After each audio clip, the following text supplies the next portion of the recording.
Olá pessoal, tudo bem? Espero que sim. Vamos a essa nossa aula 1 sobre trabalho de uma força constante e trabalho de uma força variável, né? Vamos a ela? Muito bem, trabalho de uma força constante. Nesse conceito, a força, entidade vetorial, vai permanecer constante em módulo, direção e sentido. Então, consideremos um objeto, um bloco, um corpo qualquer, sob a ação de uma força F. Uma situação coloquial aqui, temos aqui uma pessoa puxando uma caixa, aplicando nessa caixa uma força F e provocando na mesma um deslocamento ΔS. Então, essa força F, em geral, não precisa estar na direção do deslocamento, ela é constante em módulo, direção e sentido. Então, desde a posição inicial ao longo do deslocamento até a posição final, o vetor força vai permanecer constante em módulo, ou seja, o seu valor em newtons, direção, que ele faz com, por exemplo, a horizontal, que é o ângulo θ, e sentido, no caso aqui, para fora do objeto. Eu estou puxando o objeto e não empurrando. Então, mantendo essa força constante, ao longo desse deslocamento, projetamos a força na direção do deslocamento. Então, geramos essa componente verdinha aqui, ó, Fp. Coloquei esse índice P para lembrar que é a componente paralela ao deslocamento. Tá? Essa componente pode estar no mesmo sentido ou sentido contrário, como vamos ver. Então, projetemos a força na direção do deslocamento. Essa componente paralela ao deslocamento é um cateto adjacente a um ângulo θ num triângulo retângulo cuja hipotenusa tem medida igual ao módulo da força F.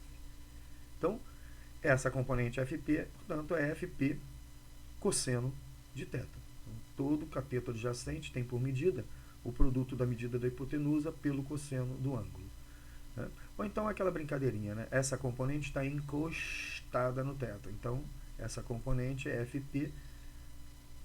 Fp é F cosseno de θ. Então, nós definimos o trabalho como sendo o produto da componente da força na direção do deslocamento pelo módulo do vetor deslocamento. Então, como Fp é F cosseno θ, trabalho é uma grandeza escalar dada pela expressão F ΔS cosseno θ, onde θ é o ângulo entre o vetor força e o vetor deslocamento. No entanto, essa operação matemática, chamada de produto escalar, tem como resultado uma grandeza escalar. Então, o trabalho é uma grandeza escalar. Portanto, ela não tem módulo, não tem direção, não tem sentido, ela tem valor algébrico. No sistema internacional, a unidade de trabalho é o produto da unidade de força pela unidade de deslocamento. No sistema internacional, força é Newton, deslocamento metro, né? Newton metro nós chamamos de Joule em homenagem a James Prescott Joule, né, que foi um físico amador do século XIX, pertencente a uma família de mestres cervejeiros da Escócia. Ok? Muito bem, então essa é a definição de trabalho de uma força constante. Alguns casos particulares podem ser destacados aqui, né? Então, consideremos aqui a primeira figurinha superior esquerda, aqui no canto esquerdo. Temos uma pessoa aplicando sobre um carrinho uma força F paralela ao deslocamento. Ora, na nossa definição, aquele ângulo θ não é o ângulo entre a força e o deslocamento? Ora, estes dois vetores estão na mesma direção e no mesmo sentido. Então, o ângulo entre eles é de 0 grau. Sabemos da trigonometria que o cosseno de 0 é 1. Então, aplicando a definição de trabalho, F ΔS cosseno de 0, que é 1, sobrou F ΔS. Então, essa é a forma, já vou adiantando, mais eficiente de se transferir energia a partir da ação de uma força. Ou seja, o trabalho aqui é máximo porque a força está integralmente na direção do deslocamento e positivo. Então, essa é a forma mais eficiente de se transferir energia para um corpo, ou seja, o valor máximo da transferência, né? Que seria o valor da força aplicada pelo deslocamento. Segunda situação, aqui embaixo, à esquerda. A pessoa está aplicando uma força e o carrinho está se deslocando em sentido contrário à aplicação dessa força. Então, esses dois vetores têm a mesma direção horizontal e sentidos opostos. Então, o ângulo entre a força F e o vetor ΔS é um ângulo de 180 graus. Da trigonometria, cosseno de 180 vale menos 1. Substituindo na definição, F delta S cosseno de 180, que é menos 1, teremos menos F delta S. Então, olha só, quando a força está na mesma direção em sentido de deslocamento, o trabalho é máximo e positivo, F delta S, e é calculado por essa expressão. Quando a força está em sentido contrário, que a pessoa está tentando segurar o carrinho, por exemplo, o trabalho é negativo, a gente chama de trabalho resistente. Aqui nós chamamos de trabalho motor, porque aqui a força transfere energia para o corpo, no caso o carrinho, e aqui a força tira a energia do corpo, no caso o carrinho. Né? Então aqui o trabalho é máximo negativo, aqui ele é máximo positivo. Há uma situação de indiferença em relação ao trabalho. Né? Imagina essa pessoa se deslocando horizontalmente, carregando uma mala. A mala é sustentada pelo braço, né, verticalmente. Então, tanto a força aplicada pela pessoa que segura a mala, vertical para cima, quanto o peso, a ação do campo gravitacional vertical para baixo, são perpendiculares ao deslocamento. Então, nesse caso, sendo θ igual a 90, a força não projeta nenhuma componente na direção do deslocamento. Né? A projeção aqui é nula, o produto escalar é nulo. Então, se o cosseno de 90 é zero, não há trabalho realizado pela força F. E também não há trabalho realizado pelo peso da pessoa. Então, o trabalho, quando a força é perpendicular ao deslocamento, é nulo. A força não é nula, mas o trabalho realizado por ela é nulo. Ou seja, a força não tem aqui função dinâmica. Ela tem uma função estática de manter o corpo sustentado contra o seu próprio peso.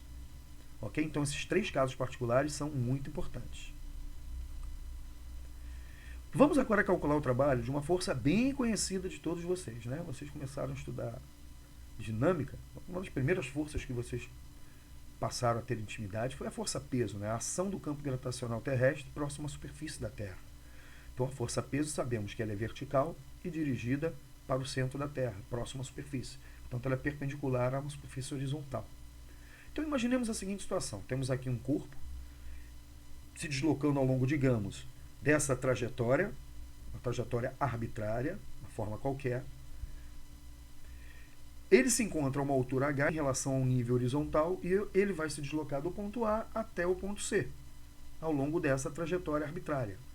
Bom, o vetor de deslocamento é aquele vetor azul, ó, que vai da posição inicial à posição final. Tá? Então, se considerarmos que a força sendo vertical e o vetor de deslocamento formando com a força um ângulo θ, tá? Ao longo de todo o deslocamento, a força é constante, vertical, dirigida para o centro da Terra. Então, podemos aplicar o conceito de força constante. Então, para podermos aplicar o trabalho da força constante, que é o trabalho da força-peso, pegamos a componente da força paralela ao deslocamento e multiplicamos pelo deslocamento. Então, eu vou projetar o vetor vermelho força, peso, na direção do vetor azul, que é o vetor deslocamento. Temos aqui a nossa componente verdinha, que é paralela ao deslocamento, que é o PP. Agora, notem que essa componente ela está encostada aqui no ângulo θ. Então, a componente PP é o produto do módulo do peso P vezes o cosseno do ângulo θ, vezes o deslocamento. Tudo bem? Porém, observando esse triângulo retângulo formado pelo vetor de deslocamento e pela altura que o objeto inicialmente se encontra no plano horizontal, vemos que o cosseno do ângulo θ seria a razão entre o cateto adjacente, que é a altura h, dividido pela hipotenusa, a razão entre o h e o ΔS, o módulo do ΔS. Então, eu vou substituir o cosseno de θ por h sobre ΔS. Bom, só que ΔS em cima com ΔS embaixo, essa divisão vai dar 1, sobrando aqui mgh. Então, notem que o trabalho realizado pela força-peso independe da forma da trajetória. Se eu tivesse liberado o corpo em queda livre do ponto A até o ponto B, o trabalho do peso seria P vezes o deslocamento de A até B, que é H, ou seja, peso mg, deslocamento H, também daria mgh. Ou seja, o trabalho do peso independe da trajetória seguida no campo gravitacional. Essa é uma propriedade das chamadas forças conservativas que veremos mais à frente. Muito bem, então o trabalho do peso ele tem uma fórmula exclusiva para calcular. Então, será que toda força vai ter esse tipo de característica? Não.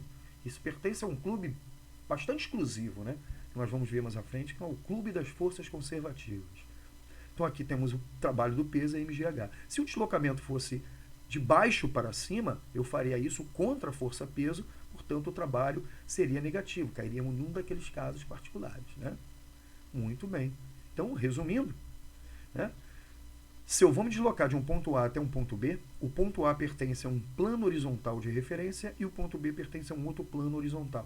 Tá? Pertencem a planos horizontais. O desnível entre esses dois planos é o que nós chamamos de H.